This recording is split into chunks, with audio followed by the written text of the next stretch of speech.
Time to empty the trailer.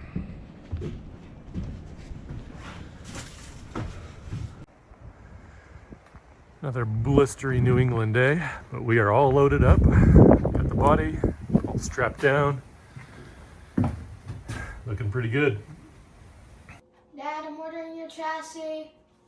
All right, you check all the boxes? Yep. Okay. Mom, can I borrow your credit card? So unfortunately the body is not ready to paint yet because all the undercoating didn't come off. So we're having to scrape it off by hand with a putty knife and heat gun. No fun.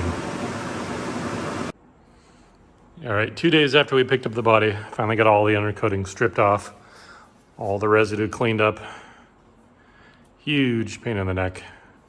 Used a heat gun and a scraper and then some lacquer thinner and rag and some Scotch-Brite pads.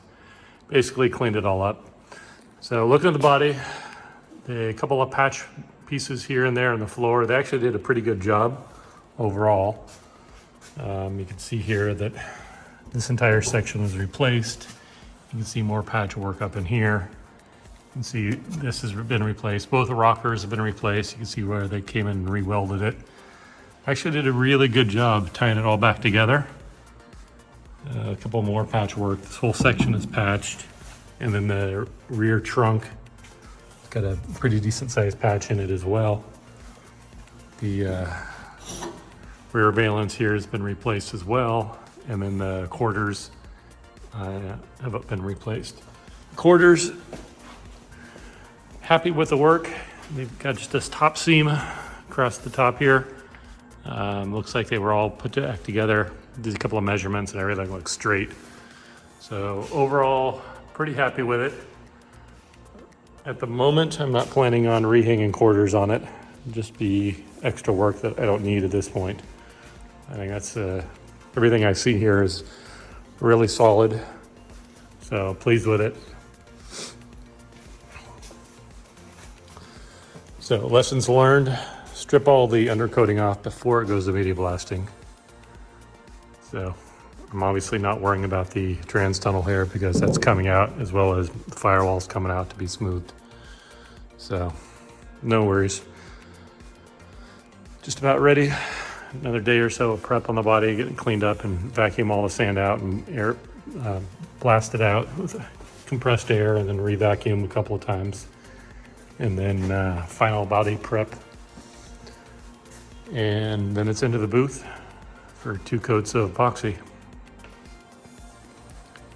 Finish removing all the seam sealer glue and all the rust under the juke mat, or the sound deadening mat.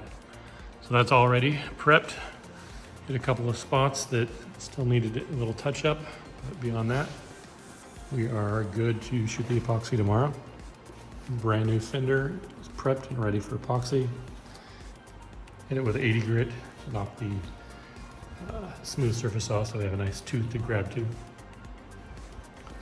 Hood's in pretty good shape. All the body panels in pretty good shape. Little tiny spots. Found some repairs in the bottom of the doors. One of the inner fender wells, found a little spot down here. But other than that, apparently there wasn't too much body filler on this whole thing as he was stripping it away. So all in all, pretty impressed. So one thing you got to really pay attention to when you're shooting epoxy is the temperature, not only of your environment, but what the temperature of the panels are. So got the heat on in here, been running for half a day. I'm going to leave it on for the next 2 days as I go through the shooting process. So picked up a little infrared thermometer gun and we shoot these panels. You can see that they're above 65 degrees. We'll turn the heat up a little bit before we start shooting. But everything is warming up and in good shape. At the moment, it's about 20 degrees outside in New England. So you gotta be careful of your temperatures as you do this.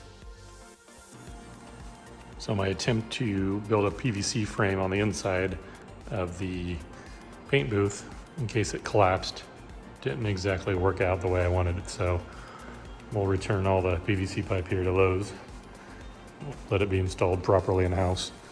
But I think we're good just to leave the fans or the blower motors running for a long time. I've had it run now for about 3 hours and no issues. The motor doesn't overheat. So far, pretty impressed with it. So we'll see how it works when I end up shooting in it.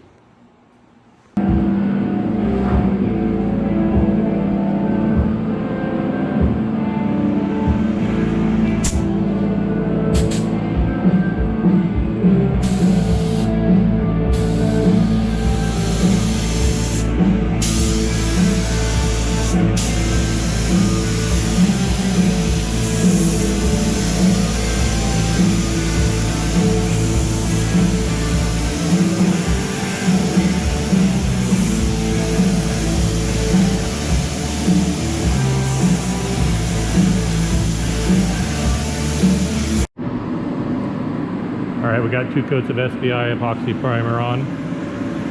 Lay down all right. Paint booth worked pretty well so far. Most of the overspray stayed in the booth, which I'm pleased with. Definitely a little ding here and there on some of these parts that need to be addressed for some body work, but all in all, not too bad. What do you do while you wait for paint to dry? Spin the body and vacuum, vacuum, vacuum. And all the sand and all the media falling out in the different crevices. Spin, vacuum, spin, vacuum, spin, vacuum.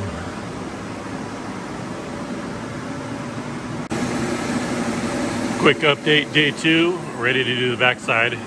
I ended up leaving it overnight, let the paint cure a little harder before I flipped it over. But we've got the metal all prepped and cleaned. We did the waterborne cleaner and then the solvent cleaner, let it sit for an hour. We've got the epoxy mixed up, ready to go, activated for the last hour. And we should be good here shortly to put the final coat of epoxy on the body panels. All right, we're prepped and ready. Unfortunately, it is about 1 degree out on the coldest day of the year so far in the Boston area. So we got to let the body heat up a little bit. So I got the heat set to 80. Let the metal come up to above 65 before I shoot. About an hour or so, and it should be back up to temperature. Just a casualty of having to open the doors and roll the body out and in. Quick update mid-paint. Second layer is going on here. Doing black for the second layer. See, we've got everything nice and primed on the first coat.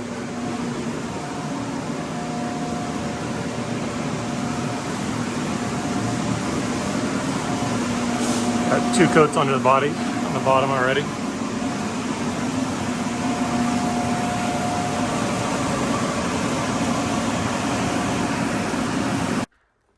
All right, about 6 hours later and we're all done.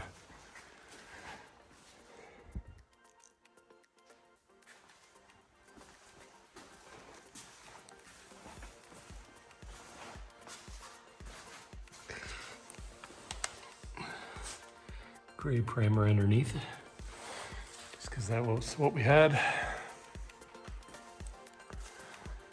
Booth is deflated, put it away tomorrow.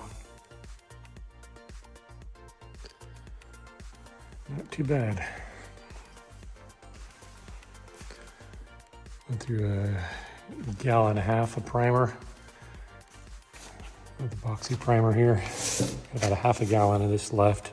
So that's a total of about 3 sprayable gallons with a 1-to-1 mix here.